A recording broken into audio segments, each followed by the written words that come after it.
여러분의 구독은 영상을 제작하는 데 큰 힘이 됩니다. 영상을 보시기 전에 구독과 좋아요 꼭 부탁드리겠습니다. 아울러 회원이 되시기를 원하시는 분들은 유튜브 채널 홈피 구독 옆에 있는 가입 버튼을 눌러주시기 바랍니다.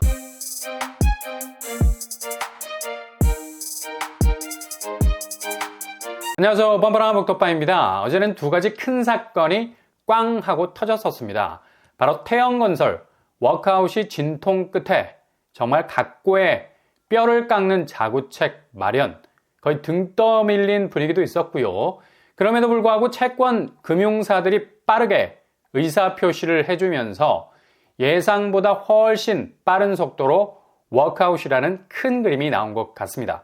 근데 워크아웃이 겉으로 보기엔 기업 부실에 대한 조정에 들어가면서 다시 경영 정상화를 마련할 수 있는 디딤돌이 될 수도 있겠지만, 워낙에 워크아웃 과정 중에 먼지 털듯이 탈탈 재무 구조 자체를 해체해 버리듯이 들여다보기 때문에 워크아웃에 들어간 기업은 엄청난 압박을 받을 수밖에 없는 거죠. 그리고 자칫 부실 규모가 예상했던 것보다 더 덩어리가 큰 게 덜컥 튀어나오게 되면 워크아웃에서 법정 관리로 넘어가는 더욱 강도 높은 구조조정에 직면할 수밖에 없는 상황이 발생할 수도 있다는 얘기죠. 일단 3개월 동안 이런 작업이 현미경 들여다보듯이 진행이 될 것 같고요. 채권단의 기대치에 부응할 수 있는 결과가 나오지 않으면 상당 부분 워크아웃 진행 절차가 수포로 돌아갈 수 있는 리스크 있겠습니다. 이렇게 건설사가 자금 경색에 빠지게 되면 계열사까지 매각하면서까지 자금 마련에 대한 급히 수혈해야 하는 자구책을 마련해야 하기도 하고, 회계 처리가 미진하게 된 부분, 특히 수면 위로 드러나지 않은 또 다른 부실이 쏟아져 나오기라도 하면 이건 거의 걷잡을 수 없는 또 다른 위기로 진화가 될 수가 있어서 태영 입장도 상당히 어려운 상황에 와 있다 해도 과언이 아니겠죠. 아무튼 부동산 PF 위기는 1월 들어서 태영 이후에 또 다른 건설사가 어떤 위기를 맞을 것인가에 대한 살얼음판을 걸을 수밖에 없는 위기 상황이라 말할 수 있겠습니다. 이렇게 건설사 위기와 동반해서 고금리 기조, 여전히 어제 한국은행 금통위에서 내놓은 기준금리 결국 1월도 3.5% 동결을 유지하기로 했습니다. 1월까지 8회 연속 동결 분위기 이어가고 있죠. 그만큼 금리의 봄은 오기 힘들다. 꽃은 피고 싶은 마음이 굴뚝인데 기운은 여전히 한파 동장군이 칼바람을 휘날리는 분위기죠. 그러니 좀처럼 한국은행 기준금리는 움직이기가 여간 힘든 게 아닙니다. 한국은행이 내놓은 2024년 세계 경제 전망도 그리 밝지만은 않습니다. 성장세가 둔화되는 가운데 인플레 흐름이 둔화될 수 있다는 희망도 엿보이지만 대체로 주요국 경제 지표가 그리 높지 않은 선에서 그냥 아슬아슬하게 걸쳐있는 지표를 보이고 있죠. 그만큼 이건 반사거울이야. 우리나라 경제 지표를 비춰주는 거울.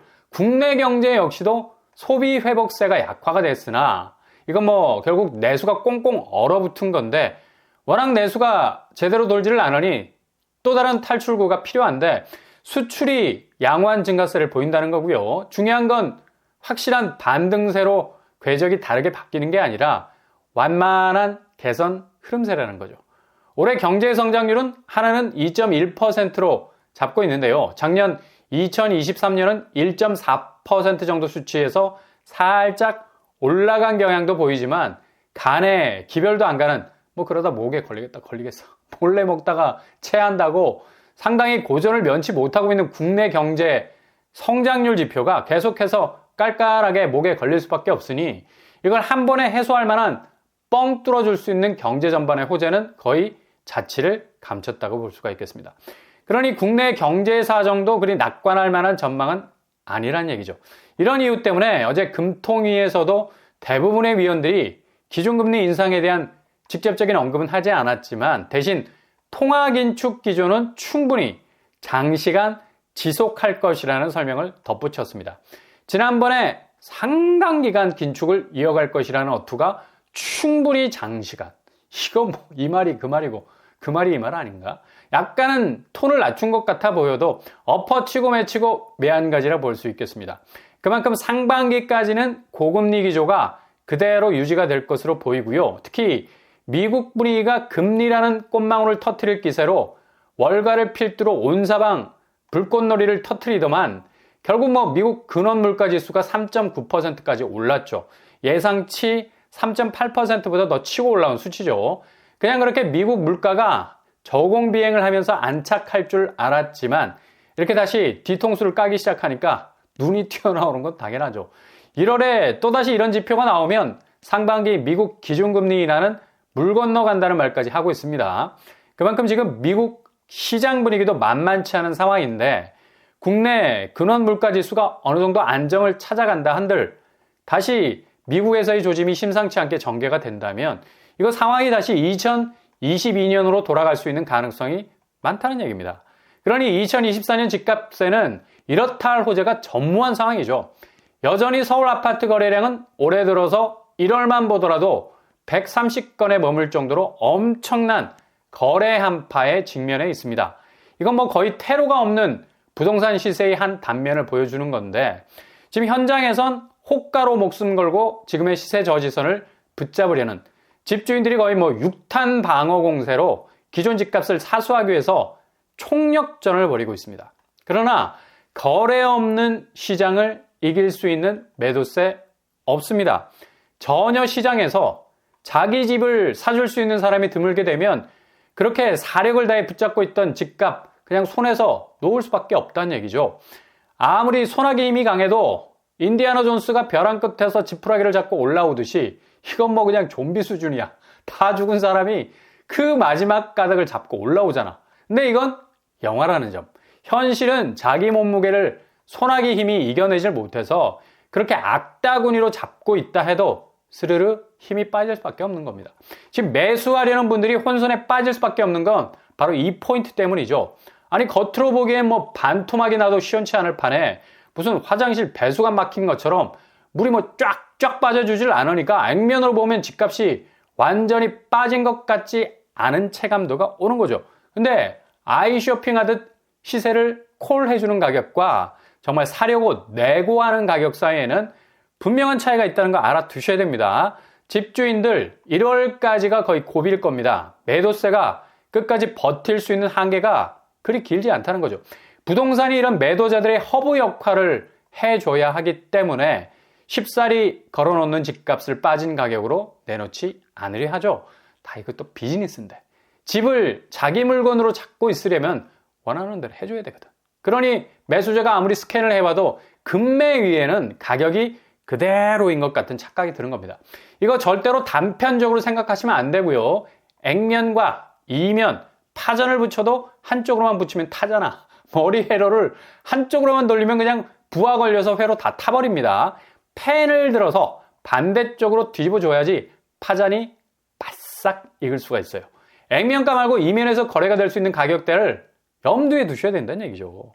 항상 반대쪽으로 드러나지 않는 쪽도 보셔야 된다는 얘기입니다. 그래야 오판하지 않을 수 있는 거예요. 그래서 무조건 지금 상황에선 가격대가 확실히 낮은 곳 아니고는 절대 내고하시거나 청약하시거나 진입하시면 안 된다는 거죠. 결국은 죄다 내리꽂힐 수밖에 없는 상황입니다.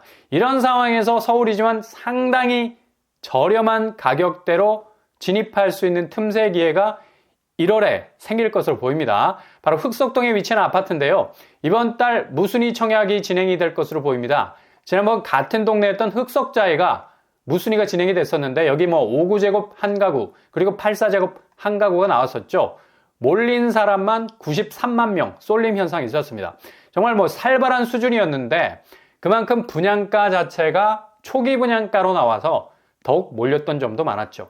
이번에도 흑석동에서 나오게 되는데 바로 흑석 아크로하임 1월에 쏟아질 겁니다. 5채 이상으로 보이고요. 최근에 서울에서 분양하는 아파트들 9평만 봐도 15억 가까이 되죠. 근데 여기는 9평에도 7억대 가격이 많이 포함되어 있어요. 대체로 7억 5천 수준인데요. 지금 서울 신축 아파트 5구제곱이 10억 하잖아. 이거 24평보다 34평이 더 싸. 그것도 2, 3억 정도가 더 싸니까 눈여겨볼 만하죠. 지금 시세를 들여다보면 16억 7천 정도의 매매가 됐습니다. 매물 평균 가격은 22억 7천 정도로 형성이 돼 있고요. 이거 보세요. 이렇게 호가가 무슨 실거래가보다 6억을 더 얹혀놓고 있잖아. 그래서 분양가와 따져봐도 당장 10억 정도의 차이가 납니다. 지금 상황에서 10억 정도 싼 분양가 기대하기란 거의 불가능하죠. 근데 이렇게 빈틈을 타고 불쑥 나오는 아파트들 잘 살피셔야 된다는 얘기입니다. 입지는 뭐 상당히 좋은 편이고요. 흑석역, 도보권. 아무튼 지금 고분양가를 고스란히 다 받아주다가는 그냥 허리 부러질 거는 분명해 보이고요. 같은 서울 쪽 무순이 줍줍, 여기는 뭐 이미 나왔죠. 158세대나 나왔습니다. 상도 푸르주 클라베뉴, 분양가가 9평이 13억 가까이 되는 곳입니다. 이번에 무순이로 돌려서 잔여 물량을 털려고 하는 곳인데, 이렇게 무순이 가격 중량만 딱 달아봐도 답이 나오죠. 7억대, 13억대. 흑석 7억대, 상도 13억대. 거의 뭐 6억 정도 차이가 나는데 어디를 고려해 봐야 할지는 뭐 딱 답이 나오는. 그리고 신길동에 위치한 보라매 SK뷰도 6, 7억대 가격으로 이번 달에 이것도 5세대 이상 나올 것으로 보입니다. 틈새로 갑자기 등장할 겁니다.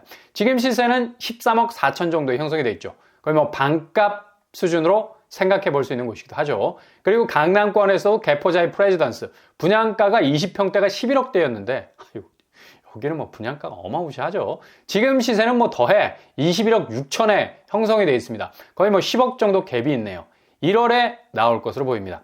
이렇게 1월에는 여러모로 부동산 시황이 어수선한 가운데 틈새 아파트 가격대로 나오는 곳들이 여러 군데 있습니다. 특히 무순이도 고분양가 백업을 하고 있는 곳들은 잘 걸러서 하는 것이 중요하죠.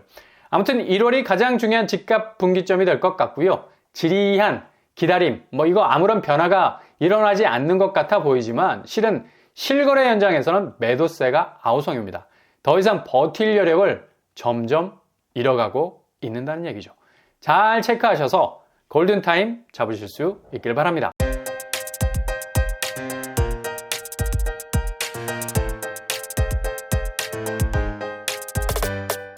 오늘의 부동산 캐릭터처 대형 건설사 워크아웃, 앞으로의 추이에 따라서 전체 부동산 지형도를 바꾸게 될 것 같고요.